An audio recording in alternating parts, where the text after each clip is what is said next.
Era una nit qualsevol, d'un agost qualsevol, però per a la Carme seria l'última. Després d'un amor d'estiu, d'un petó robat, d'un secret compartit, la Carme va desaparèixer.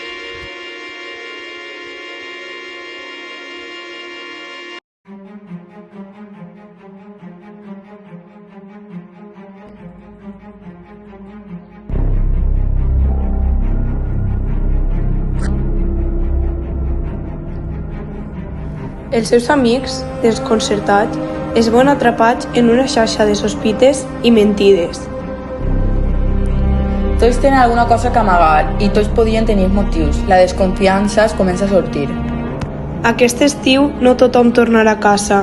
Aquell agost amb punt final, de Juanjo García. Una novel·la de misteris, secrets i amistats trencades.